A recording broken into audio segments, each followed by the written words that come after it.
I have a comment that I'd like to make with regards to one of the pieces of legislation. I support all of the 4 bills, and then I have a couple questions I'd like to make. But thank you, Mr. Huffman, for your kindness and courtesy. To the chair and to the ranking member, this is an important hearing for all of the above reasons. But specifically for my constituency, H.R. 2749, the Dam Authorization, Maintenance, and Safety Act, or the Dams Act, that I have worked with Congressman David Valadao with, will provide flexibility for the fulfillment of the Bureau of Reclamation's mission to improve water supplies in the West, and I think it will significantly provide cost savings to American taxpayers. As I've mentioned in subcommittee many times, and to all of my colleagues who are willing to listen, the drought that has affected the West, that has affected California now for 4 years, in terms of ground zero, has been no more devastating than in the area that I represent, Congressman Valadao, as well as my colleagues, Congressman Nunes and Denham. The fact is that we've had a zero water allocation, for the last 2 years. Climatologists believe, as a result of a host of effects in climate change, that this is the driest consecutive period in 1,200 years.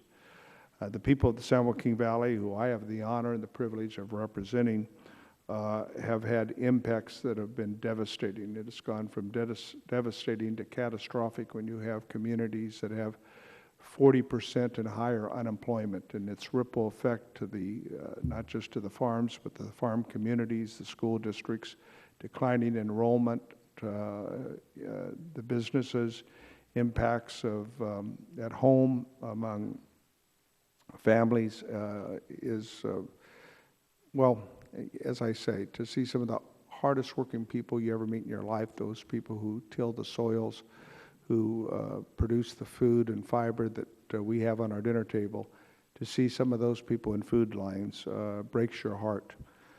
So this legislation in the long term can be helpful.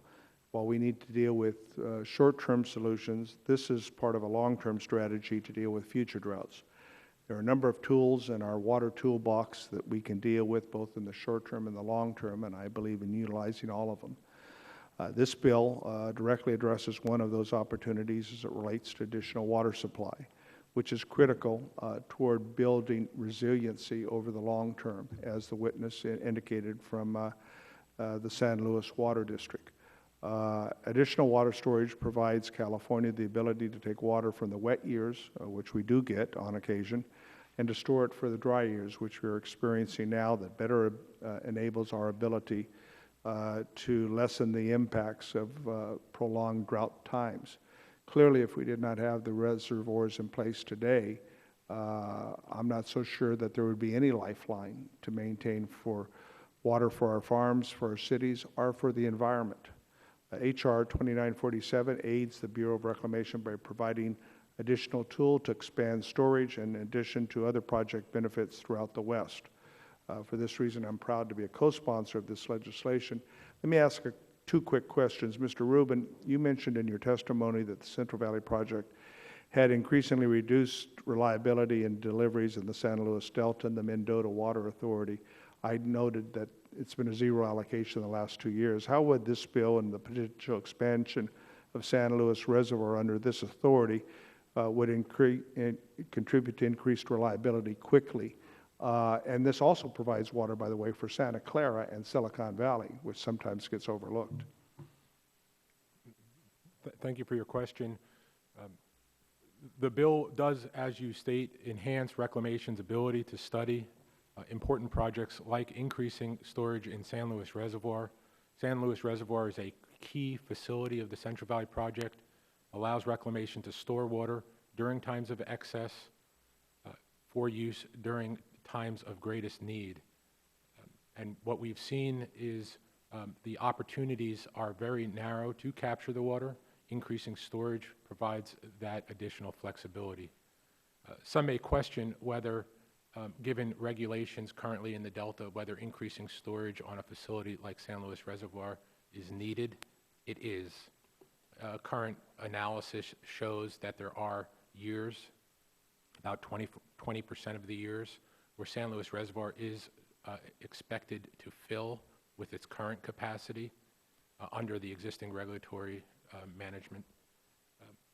During those years, with additional capacity, there is more water that will allow reclamation to better meet the needs south of the Delta for the authority members. Including grasslands. Not just, yes, Congressman, not just agricultural water use on the west side of the San Joaquin Valley, but wildlife refuges, urban areas like Santa Clara, Silicon Valley, as well as other agricultural areas. Thank you. My time's expired. I appreciate that, Mr. Chairman. I had a question of the Commissioner, and I can submit for the record later on. Thank you, General.